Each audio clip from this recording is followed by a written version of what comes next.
Alex. Hey, bud. Sorry about that. That's okay. How are we doing?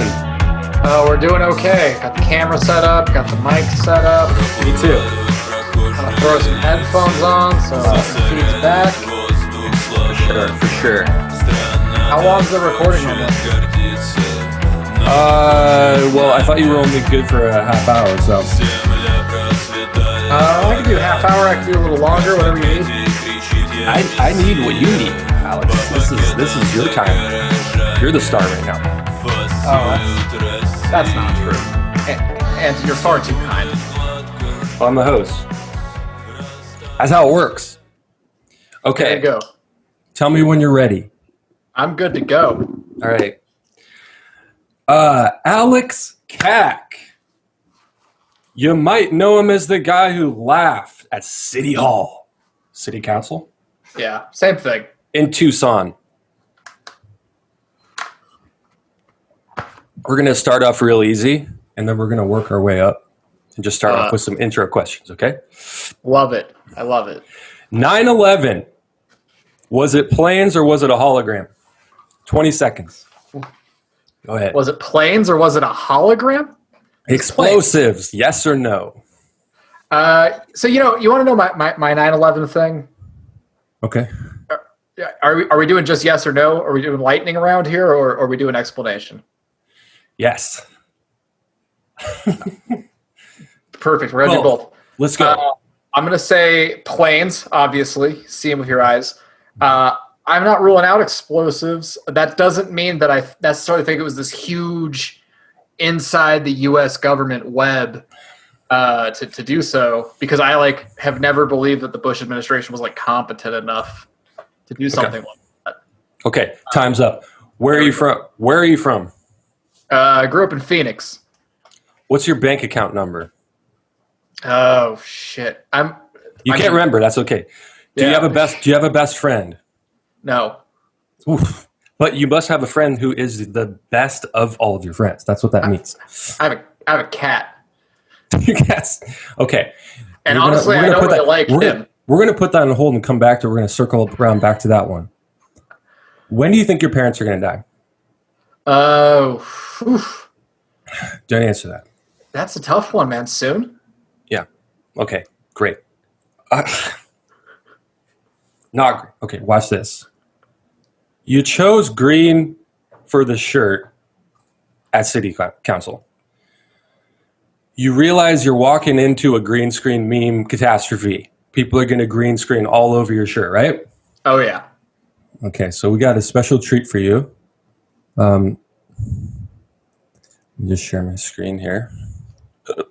Excuse me.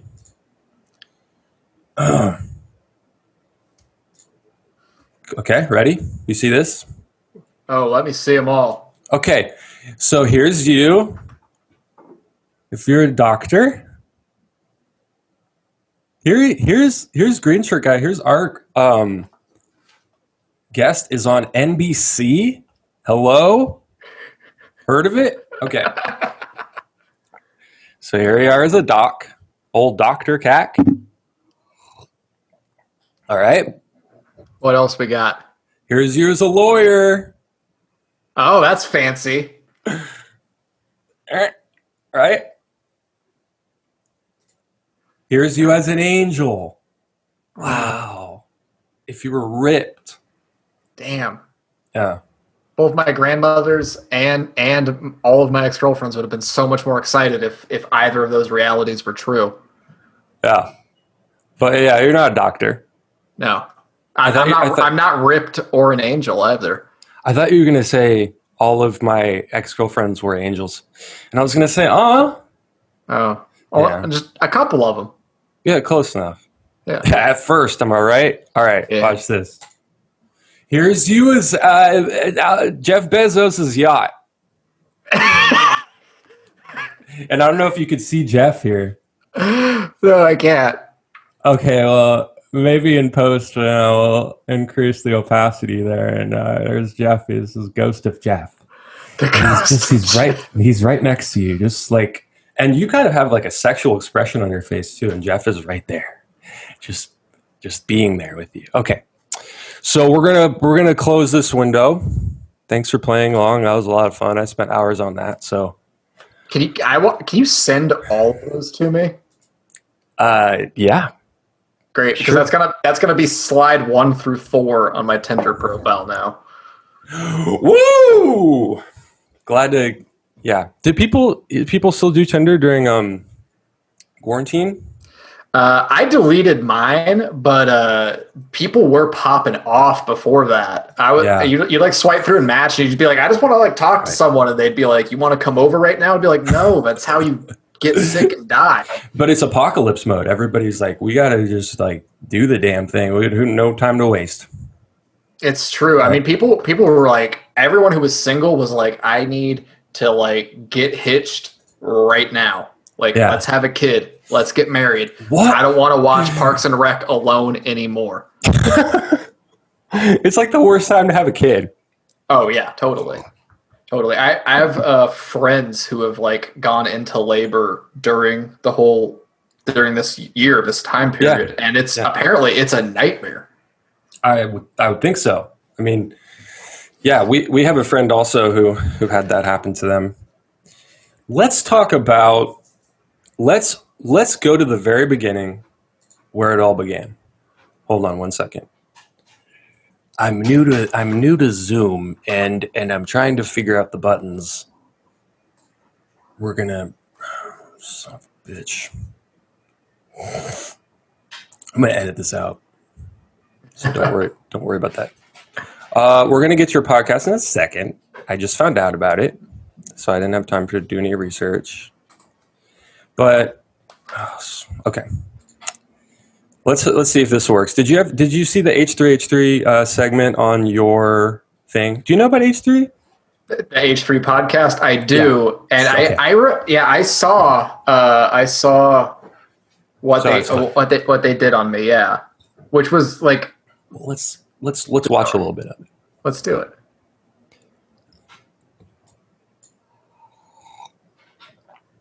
Famous.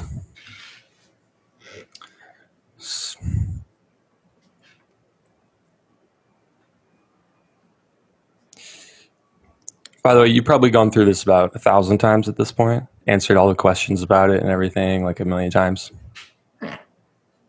There's always one question. There's Right. one new question every time. Really? Yeah. Because I would think it would be the same shit. Like, why'd you laugh? Why'd you laugh? People ask that, right? Oh yeah. It's like you don't make a choice to laugh. Kind of just happens. Kind of involuntary. And also, isn't it obvious? I mean, my thing was like the conspiracy theories that surrounded it. I feel like people stopped asking about those two. Yeah, those were my favorite. I was like this. The DNC like flew me out there. I'm like this, actor. To Tucson City Council. Yeah, there's like, and it was like it went like deeper and deeper and deeper. It started with people just being like, he's doing this on purpose, and then it became like he's an actor that like George Soros or Hillary Clinton or the DNC put there. Soros is the puppet master for some reason. I don't know. He's just like God. It like spiraled like in the like people trying to like find out more about me because I lived in different cities at different times. Oh my God. People were like, he's not even like from Tucson. He doesn't live there. Like, here's this very old non-updated social media page that says he's from Washington DC. We found your MySpace and it's not accurate. Yeah. And then it got to a whole thing. Like the deepest, craziest level of it was that none of that was real. It was all like a staged thing that the media was doing. Like not just I was an actor, but everyone there was. You and her were in on it, right? What about Banjo Guy? Was he an actor? Were you there for when he played? Yeah, I was there the whole time, and they said the whole thing was they were saying that like the mayor and city council were not the real mayor and city council, which is like some easily Googleable shit. I mean, we know you and this chick were obviously psyop actors, but come on, the mayor. That's taking it too far. But let's look for people who haven't seen this, which I don't know who hasn't, but let's finish it. I'm actually not seeing it on my screen, so I'm just trying to mirror your facial expressions. Oh my God. Share screen, and then I'm going to go share computer sound. Whatever. This isn't going to work. It's going to sound like garbage, but don't worry, I'll fix it in post. That is Congress's job. So this MAGA girl is interrupting some kind of public hearing, city hearing, and protesting immigration. I don't know. Dude, you have to admit, even if you're a Trump supporter, there's something particularly trashy about wearing that hat. Basically, so, okay. I mean, her outfit doesn't help. Respect our laws or we will deport you. Her shirts. Look at her vest. By the way. There he is. By the way, I got to go back. Looking so different at that time. How things change in a year. Protesting with her, got a big slurp in his hand. He's got a big slurp from Chevron, and he won't put it down. He won't put it down. He's chewing on something, and he's got a fucking big slurp from... Yeah, it is kind of interesting. Like, I've never actually gotten a gas station branded Big Gulp before. I mean, I'm white trash, so like I definitely I've have. seen it. That must be Tucson level of gas stations, I guess. Here's what amazes me about that situation. You have to get through armed security. This is one of the things that was going through my head at that time. Yeah. You have to go through like armed security guards, like a metal detector, and they make you throw crap out as you're going in. And they don't allow beverages of like any type in that room. Really? Yeah. How did he get it in? He probably hid it behind the sign, right? Like, I had to take my ring off to get in there. Wow. Interesting. I would never have thought that. It's such a small room. And then when they get in trouble, they're like, okay, move along. It's very civilized. And yeah, but so let's move on. I have a bunch of more lightning round questions for you if you're ready for that. Do it. You got to think on your feet. Who do you think would win? Hold on. Do you have a car, or do you mostly take the bus or ride a bike? Car. Okay. Car is just like a short bus or like a really short train that you're the conductor of, wouldn't you say? You know, I like to put on my like railroad stripe hat, and I got like a choo-choo noise as I go by. Yeah. Me too. Did you ever think when you were born, like, oh, one day I'll be the conductor of a tiny train like every day, and I hope I'm good at it? That was actually one of my first thoughts that I remember having. I was watching Thomas the Tank Engine, and I was like, that's me. Yeah. Choo-choo. Yeah, thank you. What do you think about skateboards? Are they too dangerous? Or should kids be riding them? They're hot. They're not dangerous enough. Okay, how would you make the skateboards more dangerous? Metal wheels. So it's kind of like sparks are flying and stuff. Exactly. Smallest rock, knock you right over. Yeah. Love connection, sparks are flying. Kids are getting together. Okay. Your words, not mine. So, who do you think would win in a fight, me or you? How tall are you? Stick your arms out. I want to see some reach here. We don't have a wide angle. We can't afford it. We're still saving up. Does this help? I think your hands look a lot bigger than mine. So right. So you're gonna, there's gonna be like a lot of slapping. Yeah. Plus, I don't know. I'm gonna say you because I'm really good at like historically. I think my fight record is more like of a lover. 0-7. Oh no. Yeah. Yeah. No. I usually take the punch, right? Not give it. So we actually might be quite evenly matched. And might want to just cancel it. Yeah. Okay, we'll cancel the fight. That. No, we don't want to see that. Why do you think people in rural areas are so manipulated by Donald Trump? What's that about? That's actually a good question. They're really buying it. Yeah. I mean, honestly, because I think there's not a lot of opportunity otherwise. And there's no one else. They got nobody else. He shows up. So, I mean, honestly, when I'll start there, the one thing I like have shows learned up. working on political campaigns, you'd be amazed how many areas that like reliably vote Republican. So Democrats or independents just Right. don't go there at all. They don't even try anymore. So he Okay. shows up True. and he's angry as hell, and they're angry because there's a lot of bad shit going on in those areas, those parts of the country. They don't have a lot of opportunity. Things aren't getting better. They haven't been for like 40 years. Right. Someone shows up and says, "Hey, it's not your fault. Yeah. It's these people's fault, and I'll fight them on your behalf." Immigrants. Yeah, immigrants, They Democrats. took your jobs.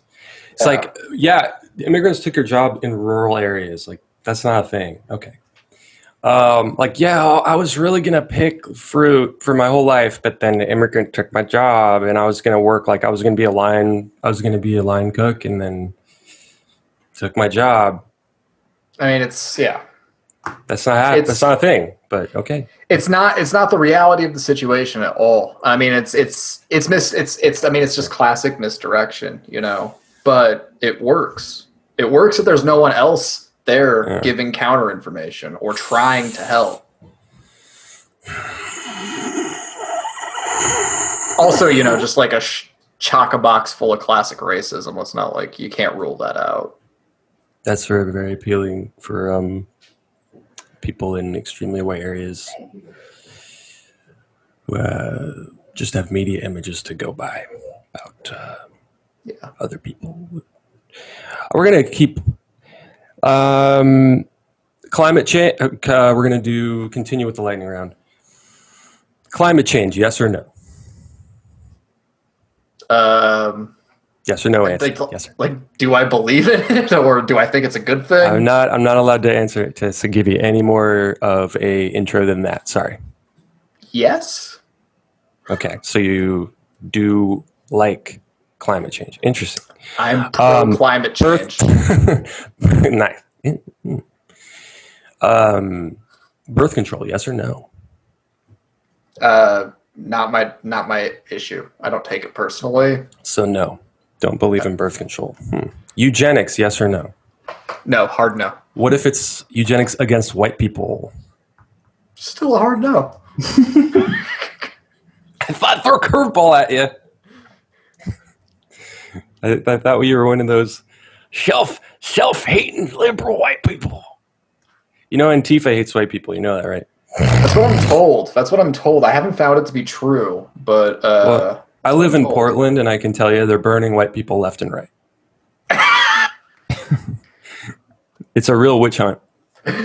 No white devil is safe. Well, no. Well, they're trying to do exorcisms about that, but thus the fire. So, when you grew up, did you live on a street or a cul-de-sac? I lived in a lot of places, so both, all the above. I wasn't prepared for that. Rollerblade.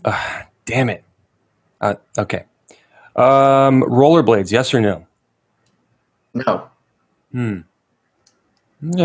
Don't want to have fun. I have bad balance. Okay, get bad balance. Okay. Fat ankles and bad balance. That's okay. That was the wrong answer. So we'll be right back with more GSG, Green Shirt Guy. And now we're coming back. Okay. Okay. Sorry. I'm just reading my... Okay. Health insurance, yes or no? Yeah. So you're a communist. Yes. Okay.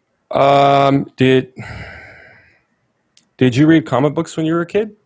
Oh, yeah. That's weird. How come? Because I was very sad, and it was so much easier to look at pictures with words and think about what I would be if I was one of these people. Those look like expensive comic books. Are those like old, like good, like they're like worth some money, maybe on eBay, like collector's items? I mean, I don't know. This one was £4 when it was bought. Are you British or are you from Britain? No, but apparently this comic book came from England. Interesting. This was $8 American, So it'd be like apparently. Spooderman. Yeah. I used to have Spawn #1. And we kept it a long time. We wrapped it in saran wrap to make sure it was mint. And it did not increase in value much. And I always thought Spawn, I don't know if you're familiar with Spawn, he had like a super long cape. It was going all over the place. And he had these cool like chains. And he was just the coolest looking dude. His eyes were green. And all the bad guys in the world were super amazing and original. Awesome, like really cool story. Here's something, and he was always my favorite superhero. And then, but I've always been thinking lately, like, why did Spawn never take off? He was so much cooler than all the other superheroes. Did you know Spawn was black? Like when he takes off his suit, he's a black guy. Yeah. And when I was a kid, I didn't really think anything about it. I was just like, that's Spawn. That's who he is. Like I didn't come from a racist family or anything. But I also came from like a white suburb where there's no black people there. But it just didn't occur to me. But now I'm thinking like, come on. People don't identify it. They're like, well, it can't be my favorite superhero because I'm white and he's black. Just a thought. I mean, it's entirely possible. We don't know.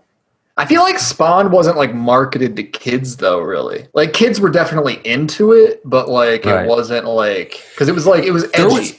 There was no Spawn like TV show after school No. because they had a monopoly. But again, they would have optioned it if he wasn't black. Let's be honest. I'm just throwing it out there. He's like the only black superhero other than the Black Panther guy, right?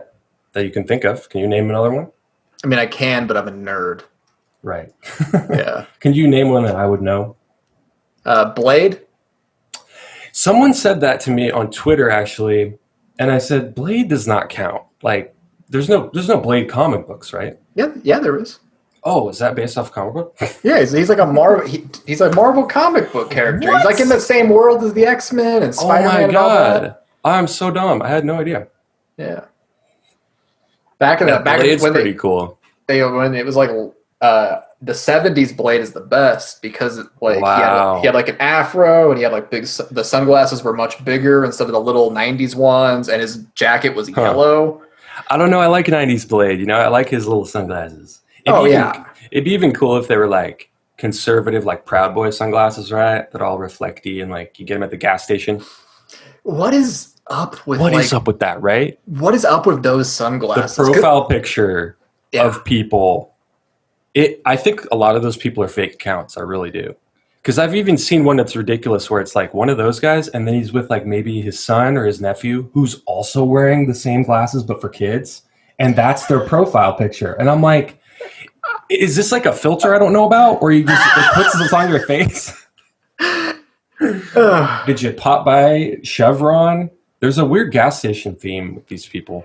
Oh, for sure. I mean, it was like the Polar Pop that the dude had in Air that pop. video. You go, you get your 44 ounce like soda.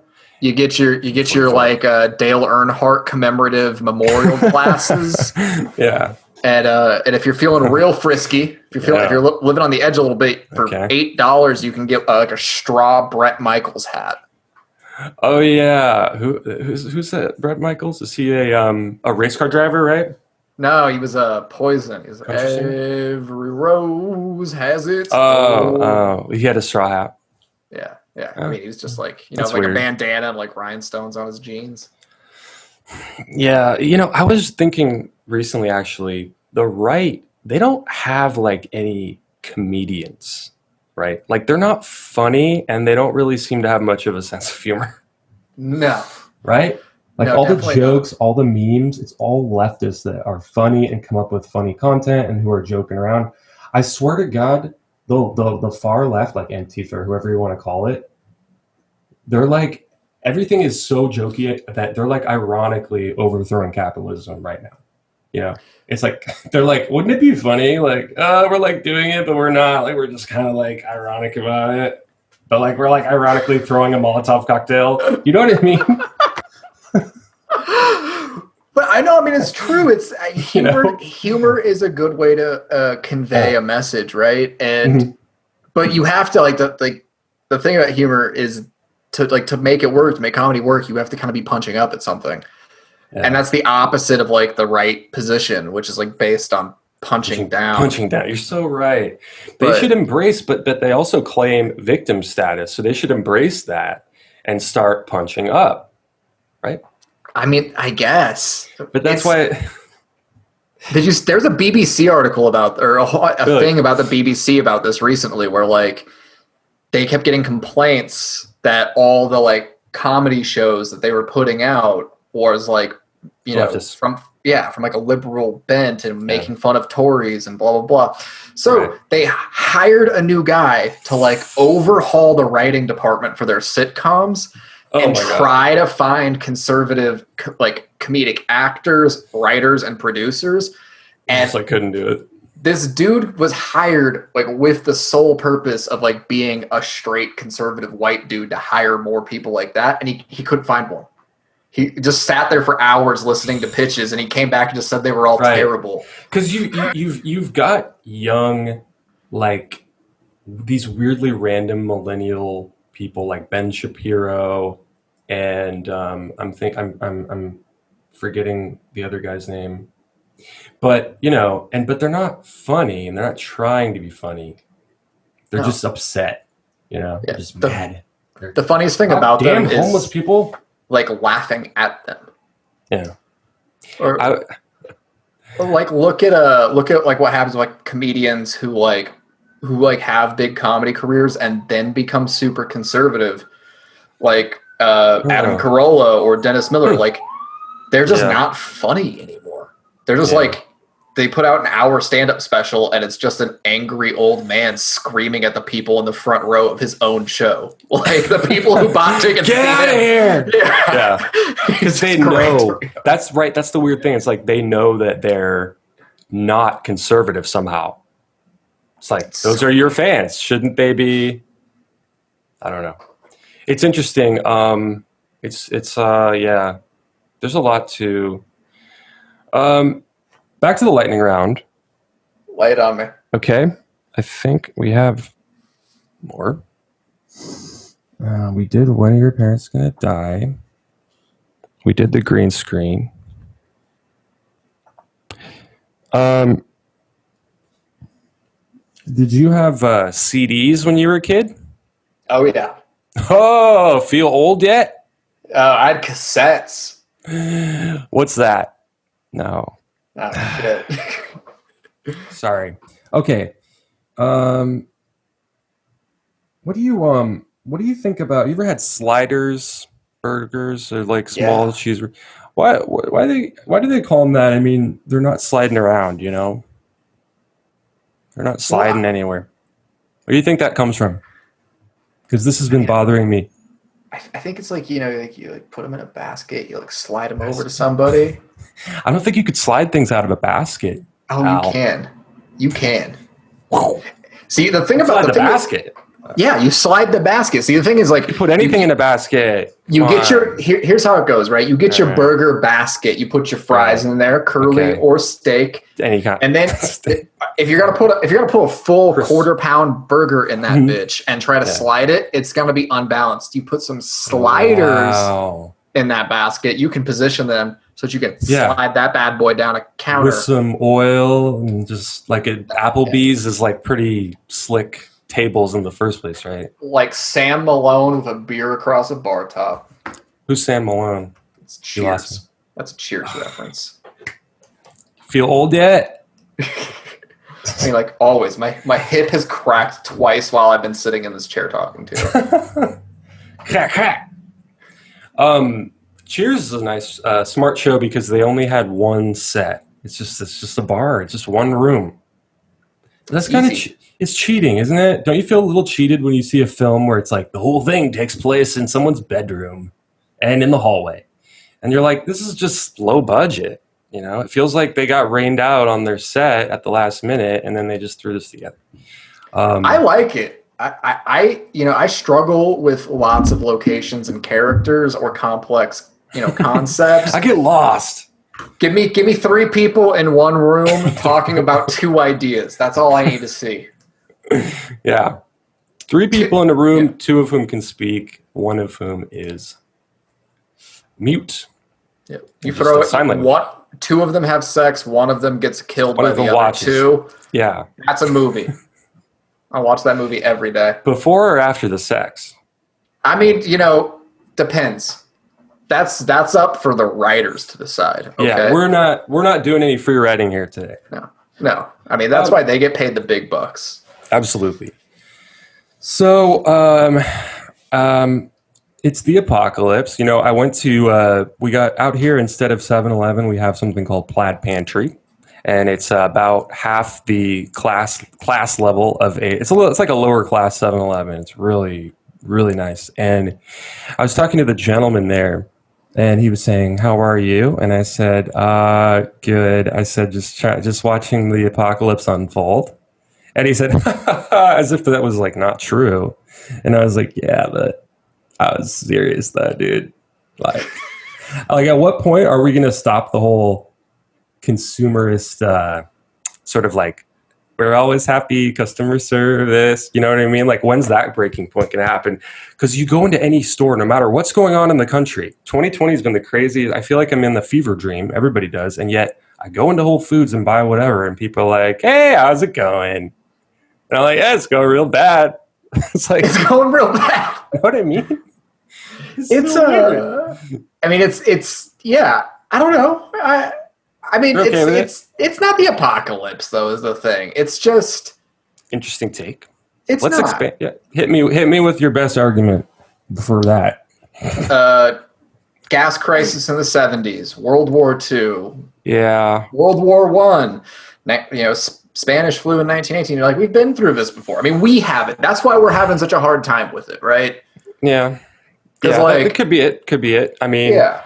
But the rest of the world, have you ever seen? I was looking at a Facebook thread where it was like the whole thread was the rest of the world, people from other countries were talking about America right now. And they were talking about like, you guys are like Germans are looking at us and going like, how is the country that saved the world from fascism, like literally going down the exact same path? Like there's certain milestones to Hitler that we're like steadily passing, where you have like an insane crisis, you have a scapegoat, the Jews, in this case, it's like black people and immigrants. You have like crazy extremism born out of like intense frustration, economic difficulty, you know what I mean? And then you have like this rise of this like weirdly, can we call Trump charismatic? Dare I say, leader who's like, I mean, he does kind of have like gift of gab a little bit. I know people hate to give him any type of credit, but You know what it is? It's so I think one of the things that like always confuses people is this like idea like people would say about Hitler all the time, right? Like he was a genius. Like as bad as he was a genius, but like he wasn't. Like the dude was a clown. He was like an angry guy on a bunch of meth who went and talked to a bunch of other angry people who were either drunk or on meth. yeah. And that like works. And that's like what Trump is. So when people are just like, how the hell? Like, I mean, Hitler, Mussolini, we get because they were brilliant. Like, no, they fucking weren't. They were this exact same breed of dumbass. Yeah. Go back and listen to a Hitler speech. It's fucking like, look at the translation of the words. It's incomprehensible. It doesn't make any sense. He just sat there and yelled. Sure. He just yelled. But is he dumb like a fox? You know, does he?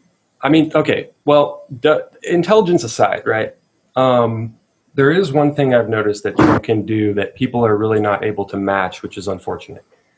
He's able to remain calm in debates and press conferences, and he rattles other people. You lose a debate every time you lose your cool, right? And you boil over, you have lost the debate. That's how that works. And Trump, so he's sort of like, you know, he's prodding people, and then they boil over, and then he just sits there and smirks, and then everyone goes, he won, he got you, he got in your head. Like Trump's in everyone's head. Yeah. You know what I mean? And it's something that the left is like almost addicted to outrage, which the right is too. But I feel like it's a leftist thing that kind of, the liberals invented outrage kind of a little bit. where it's like, and you love being outraged so much, but you don't understand. You lose the debate every time that you come out the gate with that kind of outrage. Let's talk about your podcast a little bit. Let's do it. Do you get? So you most recently interviewed a guy who's running for president in 2020. I didn't know people were doing that. Like outside of the main meat and potatoes guys. The old don't even get me. Okay, but the constitutional head of the Constitutional Party, right? Constitution Party. His name is Don Blankenship. Blankenship. What do you got to say about old Donnie, knowing that he'll never see this podcast? Never.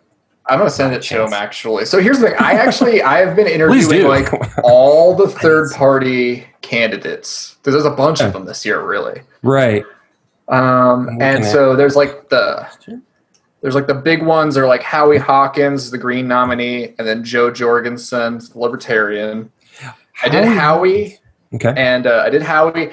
I did Joe's VP nominee, Spike. But since then, I've been doing all the little independent ones. There's a bunch of them. They're super interesting.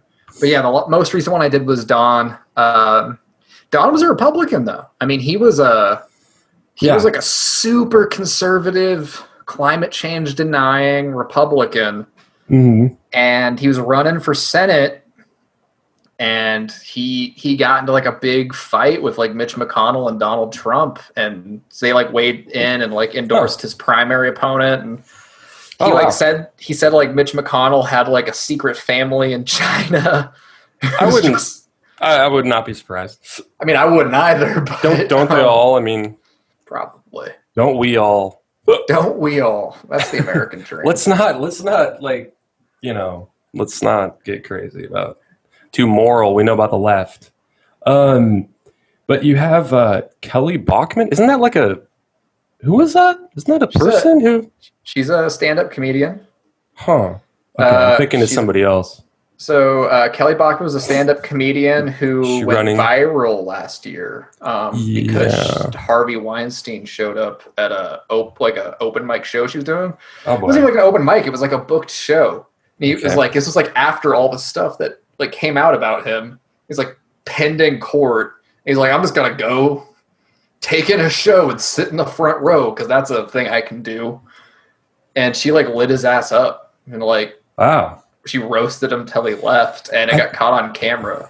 I think I'm thinking of a different Bachman. You're thinking of Michelle Bachman. Yes, I am. Who's a politics person. Yeah, she was nuts. Yes. And Phil Collins, is that a different Phil Collins? That's a different Phil Collins. I was going to say, damn, green shirt guy, you're pulling guests over here. That Phil Collins he's the Prohibition Party's 2020 presidential nominee. Like alcoholic prohibition? Yeah, like beer too, or make beer illegal. I loved doing that interview with that guy. Jesus because. Christ. So that's the longest running third party in the U.S. They've been in existence since like the 1880s. They have little buttons that say "Vote Dry," and are they Mormon or? No, that's the thing. Like, this is what cracks me up. I do this interview with this guy. He calls me in from his cell phone. He's getting like terrible reception, so it like keeps cutting out. It's on the freeway. He is like the weirdest crap in the background as he's like moving his phone around.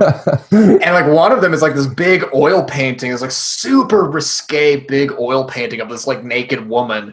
And then he's got like kimonos and shit like hanging over it. Like, this is the guy. It's just like his whole apartment screams creepy sex. And he's like, but you shouldn't drink. Right. Like. It's like Trump, right? Trump doesn't drink. Trump doesn't drink, yeah. Trump apparently because he's a germaphobe, so he won't have any type of sex without A, condom, obviously, but B, unless the girl's wearing like a surgical glove for like certain things. I mean, could you imagine? It's just. Could you imagine? That's such a weird kink. I mean, that's like the nurse kink to a whole other level. it was like someone said that during the orgies at like Jeff Epstein's house at his mansion, Trump was just like the guy who was watching, you know, because he didn't want to get involved, because that's like a germ nightmare, right? You're going to be like not doing the orgies. So in a way, Trump kind of may be able to get out. He may be like the one like elite pedo guy who doesn't have a lot on him or as much, even though there has been credible accusations of rape by a 13-year-old Katie Johnson. If it's on YouTube, but under ooth. But she's the one. He was the guy just sitting in the corner while it was all going on, getting a hand job with a glove. Horrible image. Just getting a hand job while you eat Funyuns with a glove. Anyway, we'll I'm sick to my stomach just even thinking about it. Yeah, it helps to just kill your feelings in 2020. I mean, to be fair, not to knock Donald Trump too much. If I was ever around group sex, I think I would just be sitting there like. I don't even know if I'd actually watch that much. I think I'd be like super uncomfortable, and I know I would wind up making like eye contact for too long with someone. But I would definitely, that is the prime time to go. No, you don't make eye contact. You hit the snack bar. They have craft services. Is that these places or what? Well, I figure it's like a potluck, right? Or it's either catered or it's like a potluck, and it's just like any other party. Sexy food. You go. Everyone brings fondue. You eat the snacks when no one else is, because whatever the activity is, I don't care if it's charades or group sex. Yeah. People afterwards are going to be hungry and kind of tired, and they're going to be a little sweaty. But you get there first. You get there first before all their germy hands get there, and before otherwise they're going to eat all the shrimp. They're going to eat all the shrimp and all the meatballs, and you won't get any. So that's like the scam in college, right? Where you show up to stuff because there's free pizza, or like where you show up to a open house with a realtor because they have food at like $1 million house. But you do that with orgies. I mean, I do that anywhere. Yeah. Cool. We don't have any food. So, well, I don't really know what else. I don't know how much time you have. But is there anything that you wanted to talk about? I think I was going to talk to you about. I did want to talk about comedy and possibly any conspiracy theories that you might have. I have a friend of mine has a conspiracy podcast. It's quite good. It's called Subliminal Jihad. And it's like a subliminal holy war is the theme. It's very interesting. And he covers a lot of different conspiracy theories. He's a really smart, reasonable guy. Went to NYU. Him and his friend, he met at NYU. They're both writers and they're very articulate. Anyway. So comedy, conspiracy, or should we call it a day? I mean, we can jump into some conspiracy stuff. We can do some comedy stuff. I'm doing a Twitch comedy show in like an hour after we finish. Really? Yeah. So cool. So I'd still doing that. Check that out. Yeah, it's a lot of fun. The audience texts topics in. It's called The Switch. We bring a couple different comedians on at the same time. The audience texts stuff in, and we just have the comics talk about it. That sounds fun. Conspiracies, I'm like always on the fence. I'm like super interested and like want to research them all, but like I never really usually believe them. Sure. Like the ones that the ones that people think of, because there's way too many holes in them. Which isn't to say that there aren't conspiracies that like exist and have happened and like, but they eventually they come out is the thing, you know? Well, sure. But sometimes it's not for, decades. I mean, think about JFK. A lot of people at the time were like, oh, he obviously got murdered by like some type of powerful force. It clearly wasn't this one dude, but that hasn't come out. No. So it's interesting. I had this professor who like was old. He was like Cold War era CIA dude. And he like assigned to me, we had all these huge, like massive research papers we had to do. And everyone got to pick their topics except for me. And I remember it's like, I went to like pitch him on the topic for my paper. And he's like, no.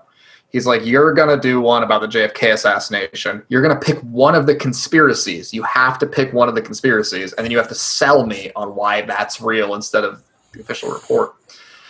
Which like kicked my ass, and it it left me with like two thoughts on it, right? Which is like one, either there were multiple players involved, and we'll never know.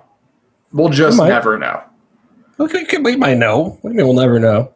I don't think on that one we would ever know, because the more you dig into it, the more convoluted it is. There's like way too many people who've tried to take credit for it. Well, maybe after the Empire falls, we'll get stuff. But okay, anyway. Or continue. It really just was like one guy with a gun. Yeah, maybe. I don't know. That's the to me, that's problem. not even an interesting one because it's kind of before my time. I love it. Like I got like Kennedy back there. I got another Kennedy here. I got Bobby on the other wall. And was this your interest in the Kennedys? Was that because of your paper that you wrote, or was that before that? I mean, my interest in the Kennedys is being a poor Catholic. I'm obligated. I'm obligated to like them. I was like, my dad didn't go to church anymore, and like didn't believe in God, but he still believed in JFK. You know? Yeah. Well, yeah, he's again before my time, but everybody likes JFK. Am I right? Well, you know, people on the left.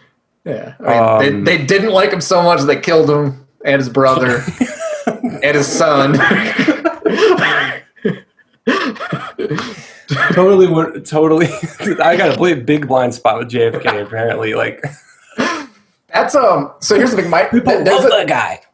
There's like an interesting thing I think with like boomer Catholics and before that, where like because that was the entry point of being like you'd be a white Catholic, but like you weren't white in the American sense until like kind of even really after Kennedy, like because it's like, you know, whiteness is a definition that expands in America, and it's based on wealth, right? And eventually, as it narrows, then they have to open the club up and let more people in. Irish, Yeah, so my dad was real big on that, though, still, because he grew up in a really small town where, like, you'd catch a lot of flack for being Catholic, and he would talk about it all the time. By, like, the Protestants or something? Yeah. And so, like, he wasn't religious. He didn't believe in it anymore, but he still had this, like, chip on his shoulder. And so, like, his favorite pastime is, like, bagging on the Catholic Church until someone who isn't Catholic, like, chimes in, and then he's, like, screaming at them. Right, and, like only we get to criticize it. Yeah, and then like just defending the church, like, and it could be like my dad could like literally just be like, "There's a conspiracy, by the way." Oh yeah, my dad will sit there and just be like, "Every priest is a pedophile." Some dude who's like a Baptist will just be like, "Yeah, it's a real problem." My dad would be like, "Fuck you! Don't you dare agree with me." Yeah, and he would always end it though. He would always end it with a Kennedy getting killed.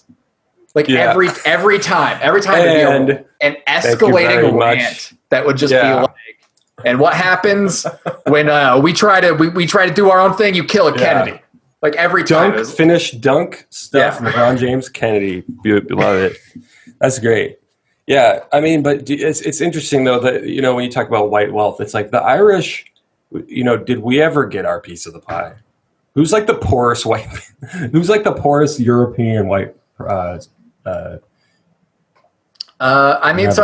think broadly you'd say that the coalition of Catholics and Jews, as they've been like slowly accepted and assimilated into whiteness, it's been like a two-step thing with Catholics first, and then slowly you started letting in some feel like European Jews. I feel like we're in hot water now. I feel like I shouldn't have said that. But I would say, you know, it's interesting. Let me take that back. But I would say rednecks, if I could call them that, people in rural areas, right, who spend a lot of time on the lake in a boat, your neck's going to get red. It's not an insult.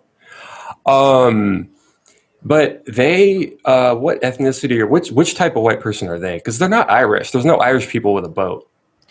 No, I mean that's you know what I mean. Like, there's no Irish guys like, I gotta get my truck so I could tow my boat because I need to drive something when I'm at the lake. I'm not gonna swim. Like who? I don't know who these people are, but there's some type of white person. What country are they from? You know, the only Irish that are ever on boats are like work. You're working on work. a boat.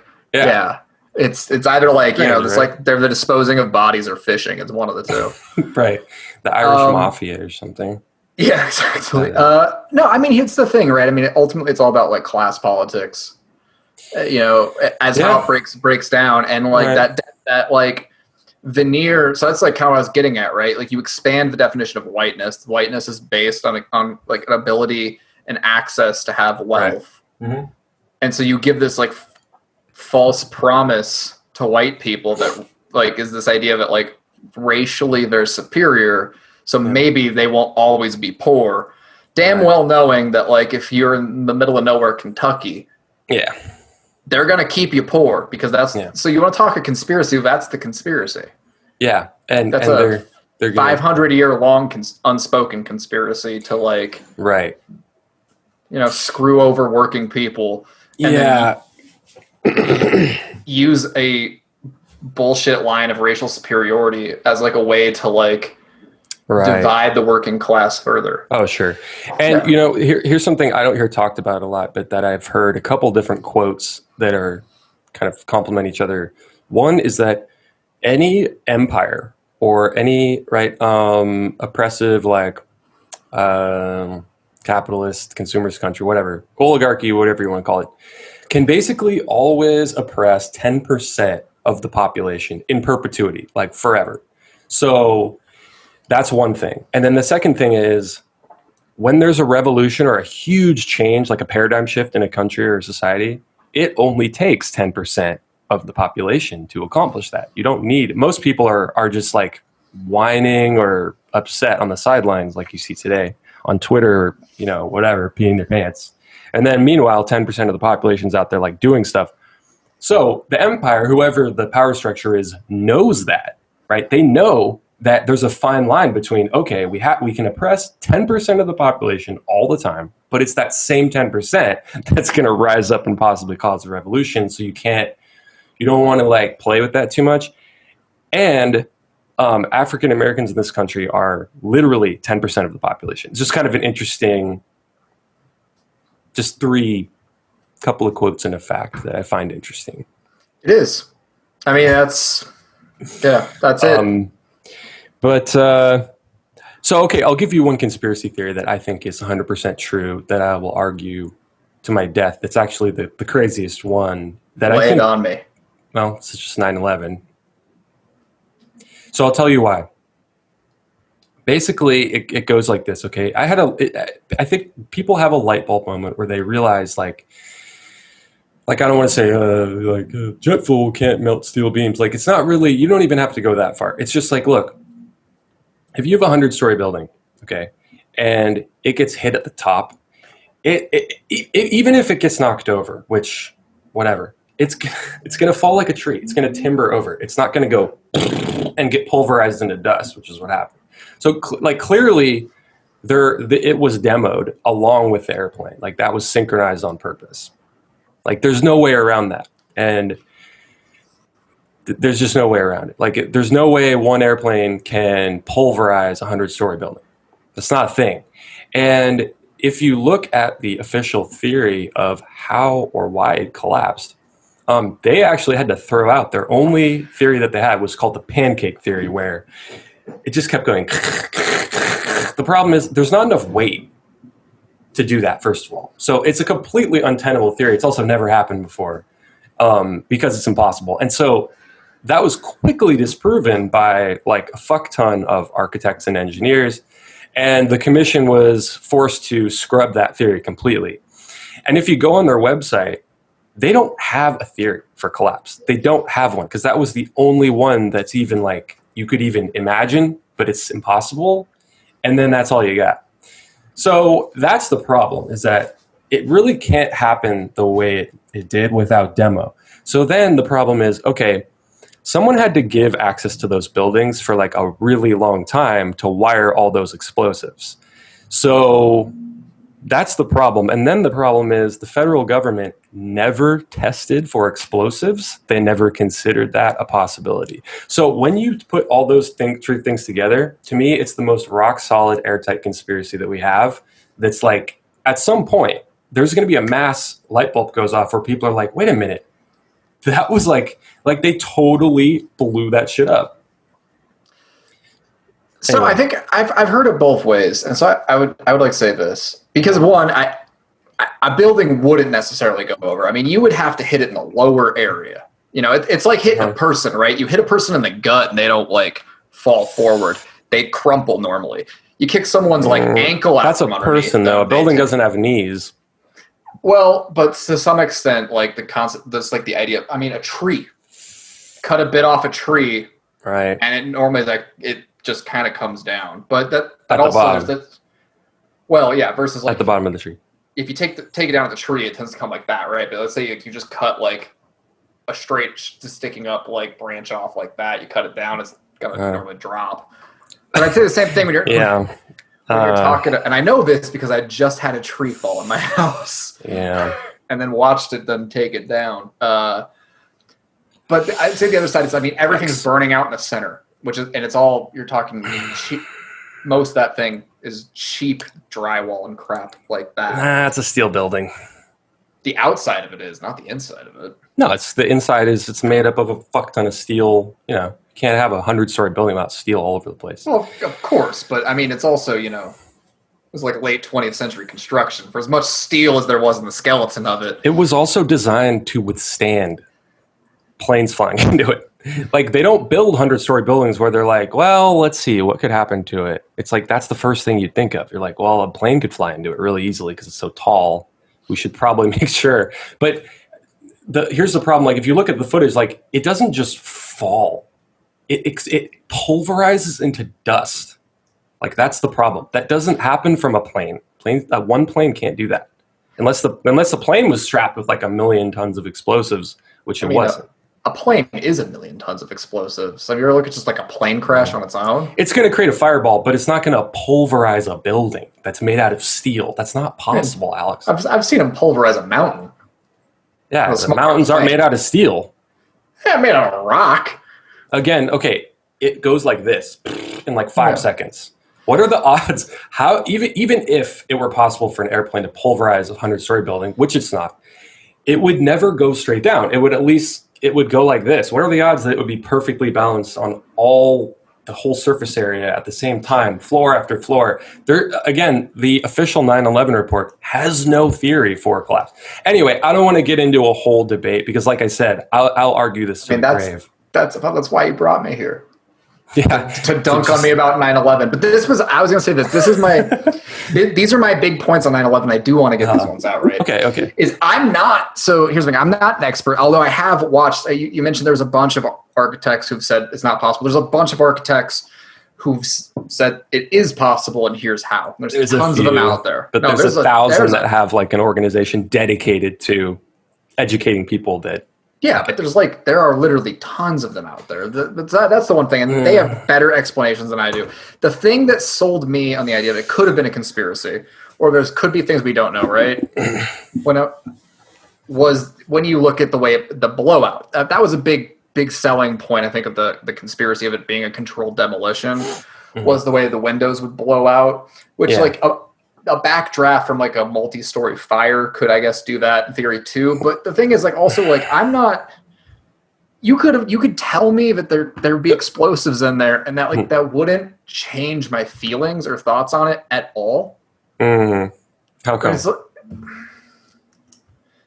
Because frankly, the level of security of getting into the WTC before that wasn't necessarily like. But why didn't they investigate that then? Why did they never investigate explosives if clearly that's like it's a terrorist attack? Like, you should check to see if there were explosives.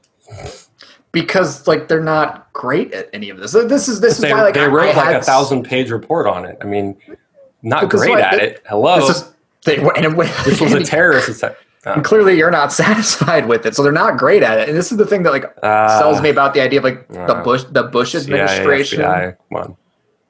Yeah, not being able to pull it off. They're just so incompetent. Well, they're not. Yeah. Anyway, like I said, we could argue it all day. It's the whole thing, like the August 1st memo of Cheney, and like why did it go to Cheney instead of going to Bush? Like that's not the normal chain of command. Why did it not leave his desk? Why did he view it as not credible based on one guy's analysis and not another? They had like interdepartmental, like because they had the knowledge for a while. Going back to the Clinton administration, they thought this attack was going to happen, and the Bush administration was basically like, no way. And so like, but it was such a clown show, right? That's like the official report in there was that like you had a vice president not talking to his president, siloing information on his own and making decisions that he didn't have authority to make. You had two agencies giving conflicting information, with one saying like this is going to happen and the other saying like we don't think it's really going to happen. Like, so like I don't this is the same administration that like the most, and like what's the reason for them doing it, right? It was like control the heroin trade in Afghanistan or invasion of Iraq. All of that. Get into the Middle East, like get in there. But anyway, it could be multiple things. I feel like they would have just done it anyways, though. Like, I don't think they needed to like have. You could also get an insurance policy. The guy who owned the buildings, like you get the Middle East, and then the second thing is you get an insurance. The guy who has an insurance policy collected like billions of dollars, and he got it twice because there were two built. He argued in court and got double because there were two planes, like two terrorist attacks, which is just so evil. Oh, yeah, but a ton of people profited off of it, like crazy. Just as the stock changes that happened that's another thing. Afterwards. But there were a bunch of people who seemed to know in advance that it was going to happen. If you look at like how many options were placed right before. But anyway, I don't want to get into the whole thing. I think the thing that we both can agree on here is that like there's more. To some degree, there's more to it than what we're being told. Yes, we don't know, right? Yeah, that's why it's a conspiracy theory. I'm not some QAnoner. QAnon's interesting. Do you want to talk about that a little bit? We can talk about QAnon. Let me check the time. Yeah, I got 10 minutes. I can do QAnon right now. Okay, let's do a quick 10 or maybe 5 and 5 QAnon, and then talk about comedy or something. What's your take on Q? Did you get your clearance yet? Did I get my clearance yet? My take on Q. My take on QAnon is... I got a Z clearance. I can hook you up. My take on QAnon is it's the least fun conspiracy theory ever. Well, it's a lot of them. It's like every conspiracy theory, you know? Yeah. That's cheating. It's like when you would go, you'd get like a cup, right, at like Burger King, and you'd go to like do the suicide where you put a little of every drink in there. Sometimes you might get something good. Most of the time, it's going to taste like shit. You're going to throw it out and just go back and get Coke. Yeah. That's how I feel about QAnon. It tastes like shit, and it's made everyone too crazy, not fun crazy. And I want to go back and I want to get Coke, which in this case for me is like Roswell. Give me Roswell conspiracy theory. That's what I want. Just give me classic Coke, Roswell. Yeah. Give me good old-fashioned American aliens. Yep, that's what I want. Yeah. I want people getting probed and spaceships being hidden. Someone better get probed before this is over in 2020. Yeah. If we don't get an alien probe out of this year, like we missed a big opportunity. The QAnon probing is not fun. It's the problem with the QAnon conspiracy theory is it doesn't feel and this is so much about like how the culture shifts back and forth, right? Is you think about the 90s, like conspiracy theories were more of this like almost like libertarian fringe thing, or like kind of attached to the left in this very like, don't trust this government. Yeah, big it's business. too partisan. Right? Yeah, but it was very like X-Files and like kind of fun, and and it was like very wrapped up in like the supernatural in a fun way. And QAnon is very, the kids are killing people because of heavy metal music and the hidden messages inside of it, and we need prayer warriors, and it's I didn't even know about that aspect. Oh yeah, it's like so multifaceted. It's like attached to like all the memes, and it's a repackaging of a lot of the same language that was used in like the 80s, talking about like it was just moral panic. It's not a good fun conspiracy. It's just bullshit moral panic. It's like, come on, you guys don't even. Do these people really care about kids that much? I have a hard time believing that the people who, because I've been like, we have actual kids like in cages right now. Do you care about that? And they're just like, quit changing the subject. I'm like, I've tried to talk to QAnon people, It's not fun. I really went through a phase where I tried to reason and reach across the aisle to Trump supporters. And the only thing I could figure out that would actually get through to them was if I could say, well, hey, Biden's shit and Trump is shittier, something like that, where you acknowledge that we never really get any candidates that are like represent anybody. And that resonates with them. Then they go, well, I agree with you on that. And I'm like, all right. But then it doesn't, there's still QAnon. I mean, that doesn't change anything. But I don't know. I feel like I'm choosing between two pedos this time. It's like, it's never been a worse decision. So sorry, but Biden's also. I mean, I'm not the strongest Biden supporter. I'm like trying to. I made a joke like many months ago, like January, some shit like that. That was like, I really don't like me right now. I really don't want to vote for Biden. And it's like me next October when he's the nominee, putting on aviators, trying to convince people to vote for him. And it's like there's some extent to that. But there are things that, like, tangibly, I do believe about Joe Biden that are, like, for better or worse, my criticisms of Joe Biden and my compliments of Joe Biden are, like, none of the things that other people talk about on either side of that. Mm-hmm. Like, yeah. And that is so, like, I'm completely, like, there's no choir for me to sing to either way. And people are like, Joe Biden sucks. Like, the reasons I think Joe Biden sucks are usually totally different than theirs. And the reasons that I think there are, like, merits to Biden also completely different than the people that are like huge Joe supporters. He's not he's not Trump. I mean, other than anything that one, I guess. So I will say this. I mean, like, just looking through so it's almost like it's a double-edged sword, right? The thing that makes me most scared of a Biden presidency is also the thing that makes me the most hopeful, which is like how much of an unknown it really is. Biden doesn't have a locked ideology, but in a way that isn't like someone's going to buy him off. Frankly, if you look at his career, that has not been it. Like he's not that type of transactional politician, no matter how much people want to make him out to be like that. But isn't he taking corporate donations? Yeah, who isn't? I mean, candidly, like Bernie Sanders, AOC. Look, as a card carrying Bernie bro, I'll also just say like that's not really true. Like there's it's still in the peripheral. Like it still was. It always is. There's always some type of interest group. Now I will say that it's far more limited. Okay. When you're talking about those types of politicians, but there's still something going on always with the money. A lot of time they're not even aware of it. The spends that happen supporting Democratic candidates, like for Senate seats, for House seats, it's going to come from all over the damn place. And the presidential race was a little different. There were still PACs backing Bernie, and he had an uneasy relationship with them. But at the end of the day, in 2016, his candidacy was drafted by a PAC. So it's a double-edged sword in that sense, right? Well, yeah. I appreciate your optimism. I'm extremely pessimistic about both candidates. I think we're fucked either way.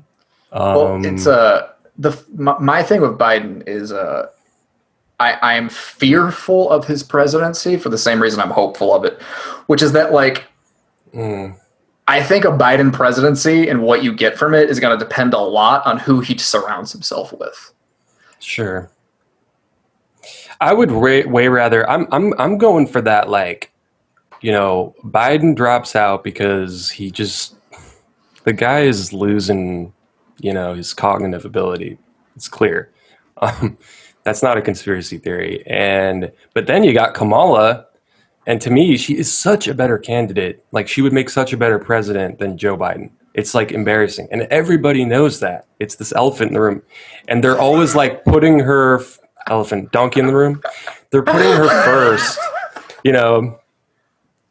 Well, I mean, let's be candid. When you're a candidate of Joe Biden's age, you have to put some serious consideration into the VP slot, not on ticket balancing, and it's not Kennedy Johnson. I need someone to carry the South for me.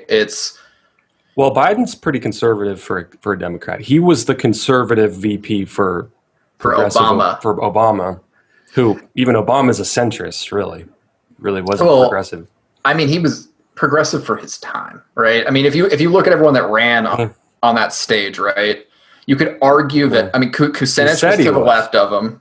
Well, no, even on voting record, just on voting record at that time. And Kucinich was to the left of him in the House. For American standards. For Europe, Obama's a Republican and Bernie is a centrist. You know, they already have Medicare for all. Yeah, you got to keep in mind it's a shifting window, right? Yeah. Like, and American politics is like Obama at his time he was the second farthest left voting record in the Senate when he ran. So it's like he was pretty out there. Yeah, at the time, think about some of the things that he proposed at that time.